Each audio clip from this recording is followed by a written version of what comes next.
Welcome to Life, Lessons, and Laughter with your host, Glenn Ambrose.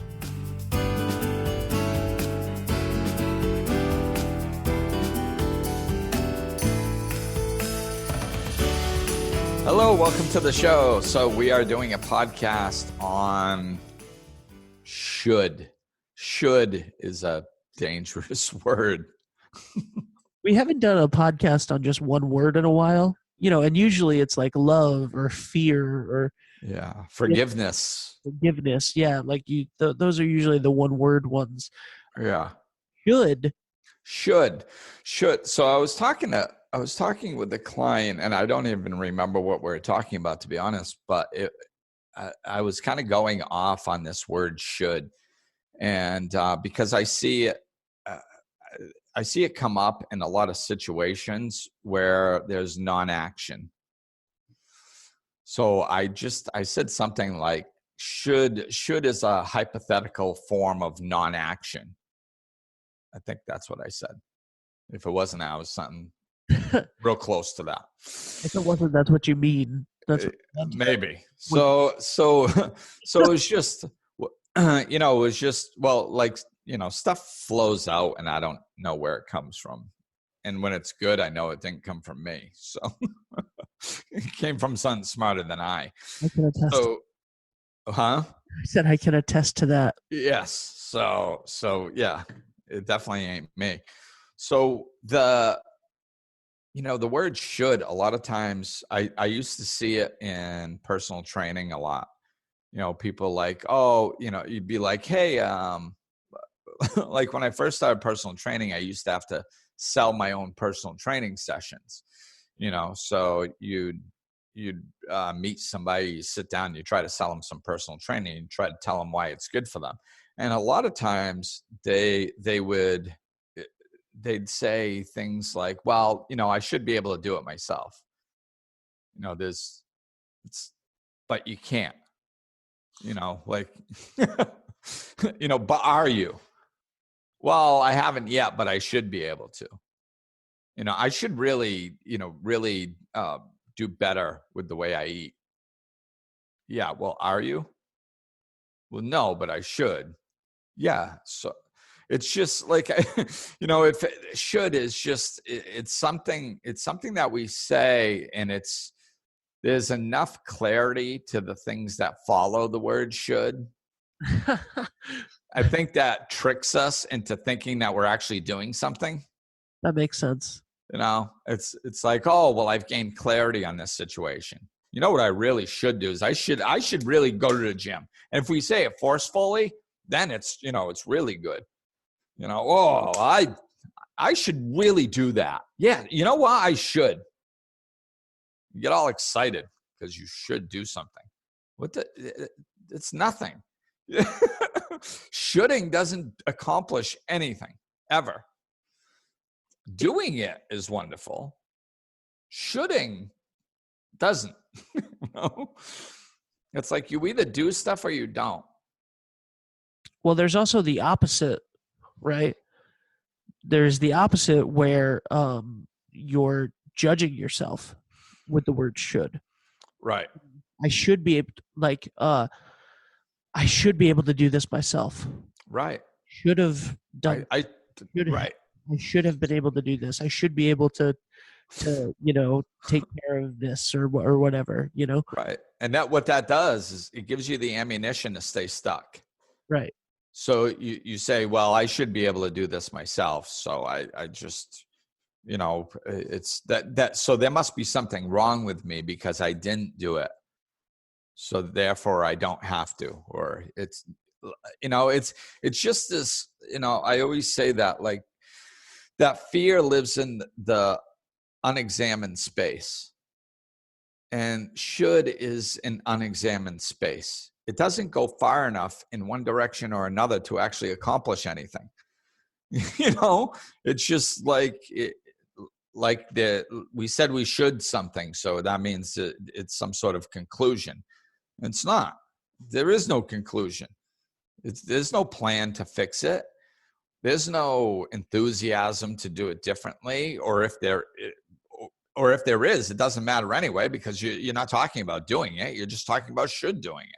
Or, if you've decided that the reason that you didn't is because you should, but you're just not capable.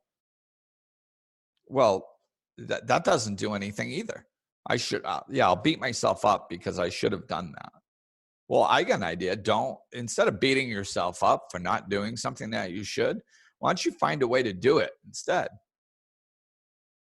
We got to travel all the way into the solution. That's why I say it's a hypothetical form of non-action. Hypothetically, I'm going to do it, or I'm not going to do it, or I don't know, because I haven't even looked into it deep enough to figure out what the heck I should means. I'm just saying I should. So it's, we really have to look into, follow it all the way through. If you hear yourself saying I should, follow that through and see, where it can take you. It could be a gateway to wonderful places. If you say, what I should do is I really should start eating better. Oh, okay. That's a nice idea. That's an idea. Oh, okay. You should start eating. Okay. How? Like, what's that look like? How are you going to implement that? Are you going to go to the grocery store tomorrow and get the stuff and then start cooking at home? When are you going to cook at home? What does this entail? And if you really start following that road, now all of a sudden you start getting to the solution. Now you start getting towards that, the 3 rules for solving any problem. Get clarity on what the problem is, find out what the solution is, and then implement that solution. Like, should isn't any one of those 3. That's a throwback. That three steps to solving any problem was like our 3rd episode or something. Yeah, it was early on. Yeah.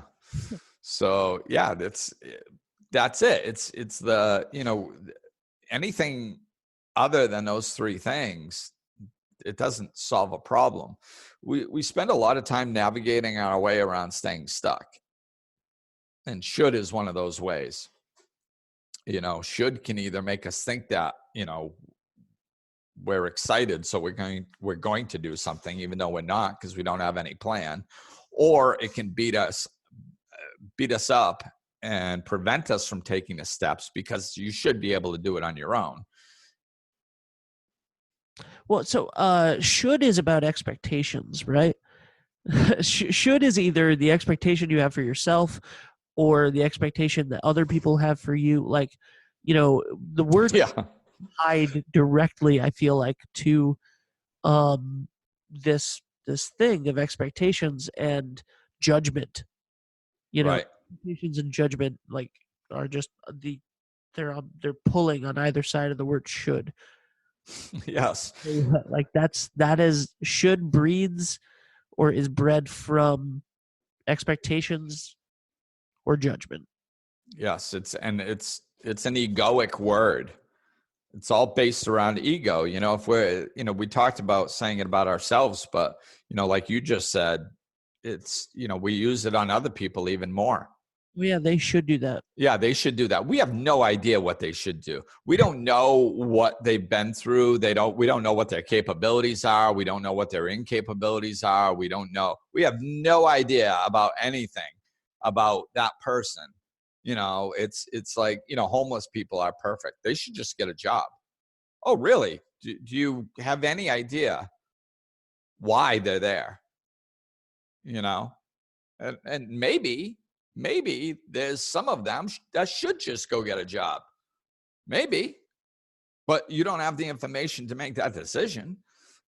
It's not like it's a blanket statement. There are things that cause things in this world.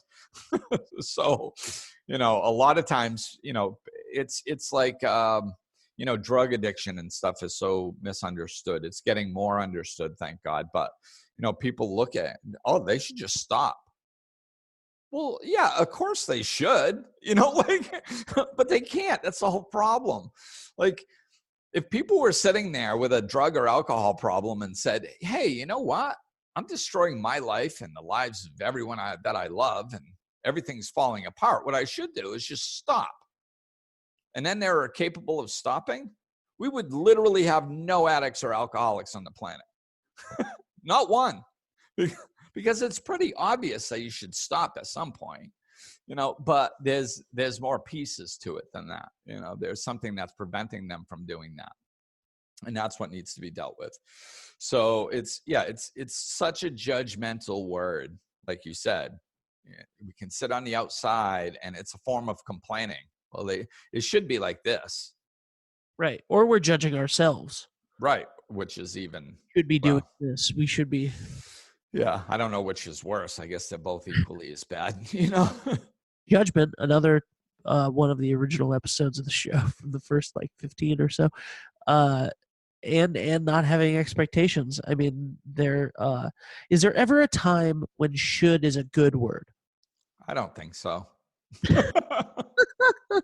I don't really think so. I mean, it can be should, and then you follow it, like you said. Right. Yeah. I mean, it can be a leaping off point, but the problem is it's an end game for a lot of people. That's where they stop. And I mean, yeah, you can have an idea and say, hey, I should do something about this.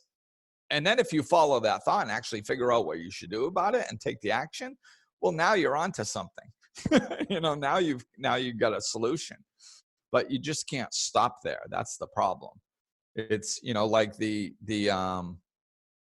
again, the personal training thing. It's like, and of course I'm talking about people that have the money to hire a personal trainer. There's people who have the money to hire a personal trainer that they go, no, I should be able to do it on my own. There's no reason why I can't do this on my own. I shouldn't have to pay somebody to get me to exercise. Why? Why? Does that mean you're a bad human being? Is God going to be at the pearly gates, be they lived a wonderful, loving life and really touched a lot of people in good ways, but I'm sorry, you're going to have to go burn in hell for eternity because you hired a personal trainer to better yourself. And you shouldn't have had to have done that.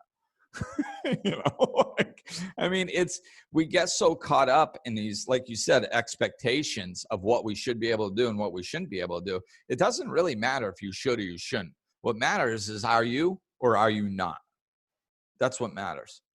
So if you're sitting there and you're not working out and you go, I should be able to get to the gym 3 days a week without hiring a personal trainer, but I'm not. Okay, fact, you're not. That's really important. So what do you need to do to change the fact that you're not going to the gym? Right. And then take that action. And it doesn't necessarily have to be hiring a trainer.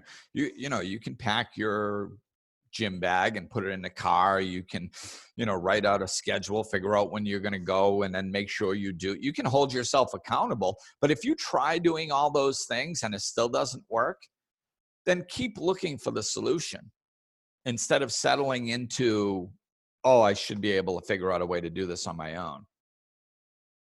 Yeah, but you're not. Why do we like to stay stuck? Because it's comfortable. Why do we should ourselves to death? It's a lot of it is just subconsciously we think it's easier. Because, really, we've been trained to live this way since we're little children. We're literally domesticated into living life in a way that literally does not work. Look around, it doesn't work. So we're things that people accept as normal is absurd. Well, I should be like this. This is a good example. I should be able to do it myself. And then 5 people will be like, yeah, you know what? You're right. You should. What does that mean? Like, it's that's a statement that means literally nothing. It doesn't change the situation in any way, shape, or form. So it's, but why, thousands and tens of thousands and millions of people will just literally accept that as an actual statement without dissecting it, going into it deeper and being like, oh, that doesn't actually really do anything. Like if you say you should do something, that, like, nothing changes. Do you realize that if you say you should do something and that's all you do, you're going to be in the exact same spot 5 years, 10 years, 20 years down the road? Probably worse, because the world is spinning and you're not moving forward. So it's, actually worse, but nobody slows down enough to realize that, So, and that's what we need to do, is just slow down and dissect these things that we take for granted and people just say so flippantly, and just be like, does this actually make sense? Is my life getting better when I say I should do something? No, nothing changes. Oh, well, then maybe you should do something different. How do you feel about the pressure of should from others? Like, for example, you talked about like homeless people should get a job. Immigrants should go back to their country. You know, moms, like the internet is full of people shooting other people to death. Like, the judgment that you get in a in anything, like, moms shaming other moms because they should be able to like breastfeed their child until a certain age, Yeah. not use formula because formula is bad, or like you should do anything, and like there's so much. How do you feel about the added pressure of should in the age of the internet and everybody having an opinion and sharing their opinion and yelling their opinion at you? Yeah, it's just, it's white noise. It doesn't do anything. It's just a bunch of noise. And it's, I understand that the internet has made it worse to some degree, just because it's easier. You can just sit there and, oh, we should do this, we should do that, we should do this. Yeah, that doesn't change anything. There's no action in there. So we should discuss it. Why should we discuss it? Are we going to come to a solution and then implement that solution? Because if we're not, I have no interest in discussing it.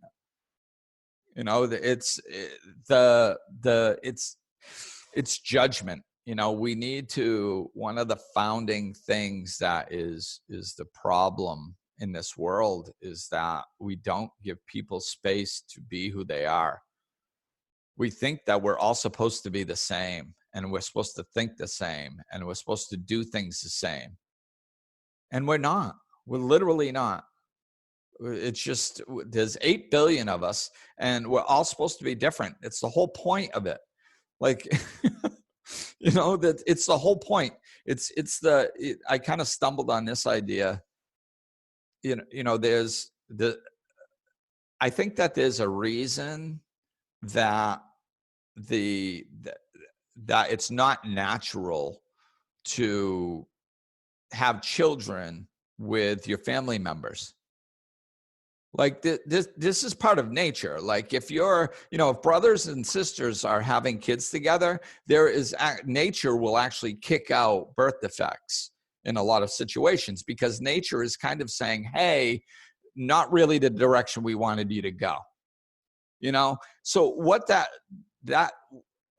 and I was thinking about this, and I was like, well, I like to understand why things are the way they are. It's that, like, what the hell is that? Why would, and I'm thinking, I'm like, it's because of diversity. Nature wants us to diversify. It wants us to be diverse. It wants us to be different.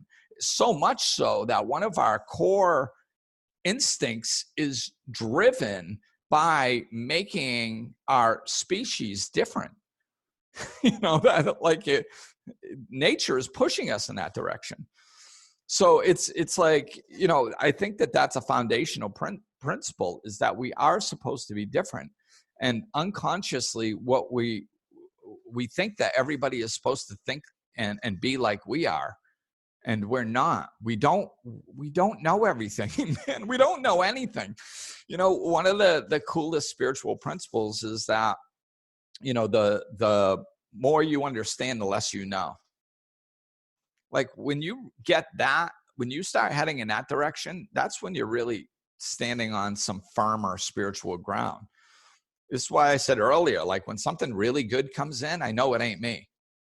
Like I speak passionately because that's how I am. And I believe this stuff to be true because of, all stuff I've experienced and learned and all that stuff.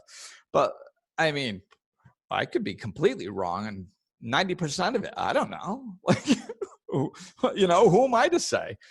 I'm a teacher expressing my views, but I don't pretend that I, fully comprehend the mysteries of the universe.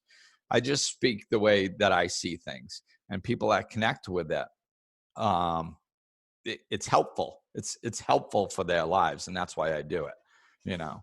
But yeah, it's thinking that we're all supposed to be the same and look at things the same and function the same is just, it goes against nature. It's silly and it's absurd. And if we can stop doing that and just focus on ourselves, focus on becoming happier, peaceful, more loving beings. And a huge part of that is giving space for other people to be how they are when it doesn't affect us. I'm not saying if somebody breaks into your house, you shouldn't run at them with a peace sign. That's not what I'm saying.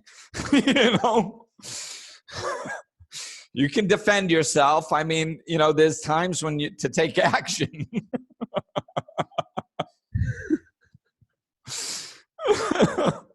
Your analogies and examples today have been crazy. I love them. Yeah, they really have. Peace, damn it, peace. There's times to take action. It's just, but for the most part, especially, we're in the United States, 99% of most of our lives is not life-threatening. Yeah. It's just not, and we act like it is. And it's just relax, give people space to be where they are. And if you want to walk towards solution with a particular issue, then do that and do it out of love. And, this world would change a lot quicker if we did that. Instead, we're in this anger energy and we have to fix this. You ain't fixing nothing like that. You're not fixing anything with that energy, but if you just center yourself and be like, what, we need to walk towards a solution out of love. I guarantee you'll find one. Yeah. And you'll actually make ground in areas with that energy.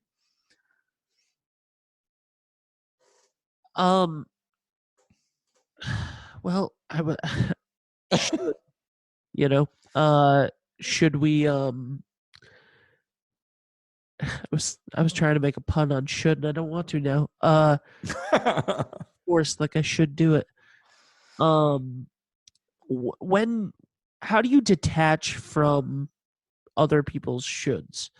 Like you talked earlier about, like, if you take your should, when you think of the word should, that you should do something, follow it to the end, and or don't use it. How do you stop yourself from taking on the other people's shoulds that they're putting on you?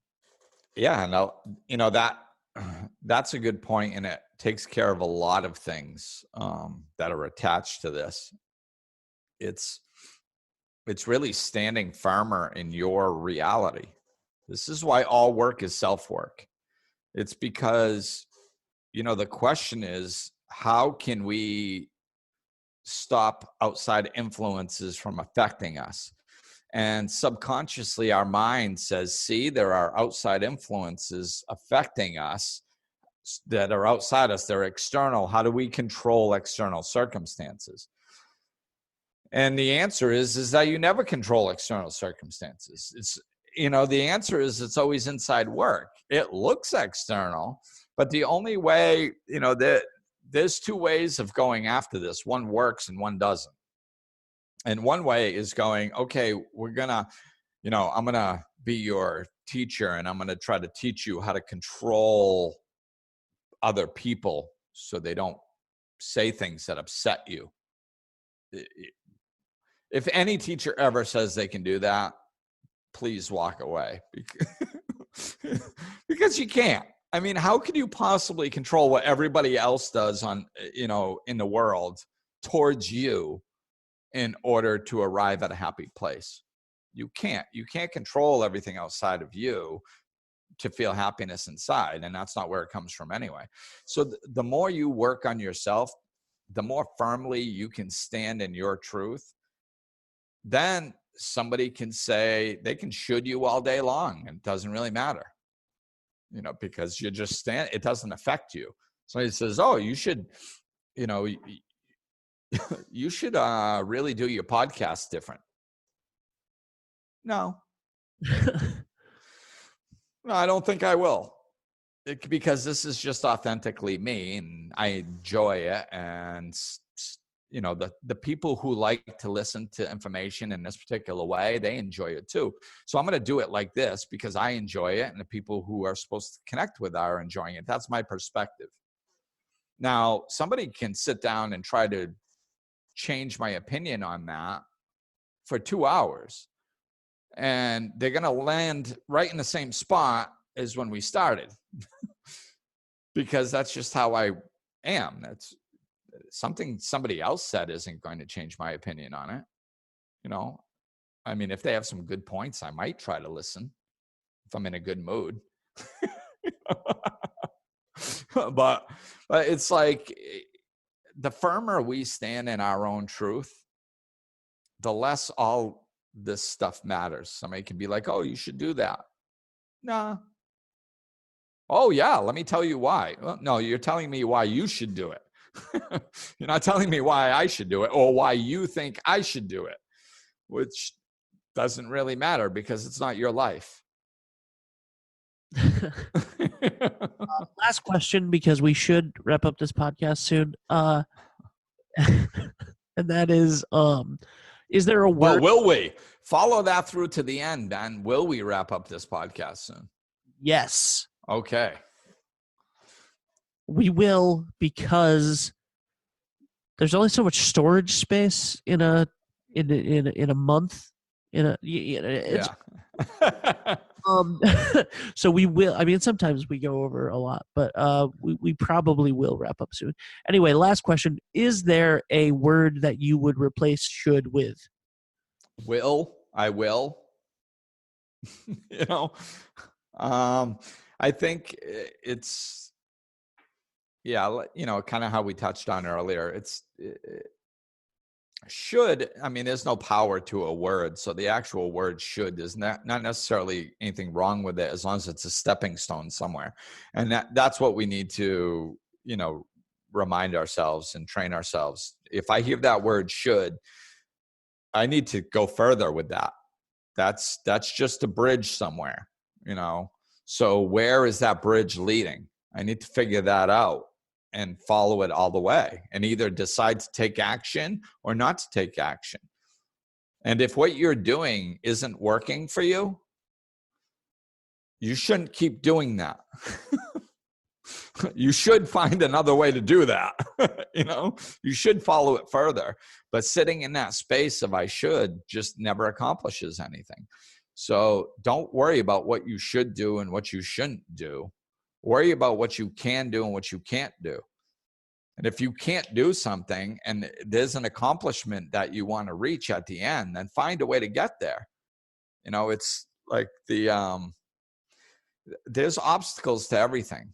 that's life. It's an experiential world we live in. We're supposed to experience things and overcome things and work towards things. And it's just part of the game, so it's don't let something stop you. If you think you should be doing something, then find a way to do it. Don't sit there and sit just because you should. If you should, then do it. You just got to find a way. And whether you need help or whether you can do it on your own, that remains to be seen, dependent on the situation. But find a way to do it if you should be doing it. I liked this one. So Glenn, you can find Glenn, glennambrose.com. You can call him, you can email him, you can, hire him as a life coach. You can, send him stuff, send him questions for 5 questions with Glenn. Video versions of the podcast are out, Patreon, all sorts of stuff. Everything. The hub for Glenn Ambrose is glennambrose.com. So anywhere you want to find Glenn, go there. And your book, man. And my book, check out my book. It's out and available to you. So, it's a great way to get a lot of this information all at once and have it in your house that you can refer back to it too. One thing that I didn't necessarily plan on this, but it has a lot of small chapters. Yeah. So, which I actually like reading books like that myself, because my ADHD kicks in, and it's like, if I can, and I'm not a huge reader, so if I can just really get like a complete thought on a subject in a short amount of space and wrap my brain in it, then if I feel like reading more, I'll keep reading and doing more. But if I don't feel like reading more at that particular time, at least I got one concept in. And like a little research. Right. And it's really good to, like, when you're struggling with something, you can just scroll through the contents, and there's like 60 chapters in the thing. So you can just go and be like, okay, what am I struggling with? Oh, there's a chapter on it. Go, get that instant help that you need. So yeah, check out the book. And the reviews are in. People are loving it. People are starting to tell us that they're, reading it, and all good so far. All good so far. So, all right. Thanks for listening, everybody. Go check out the book, and we'll talk with you soon. Glenn is available for life coaching sessions. To book an appointment or for more information, go to glennambrose.com, follow him on Facebook and Twitter, or click the link in the description of this episode.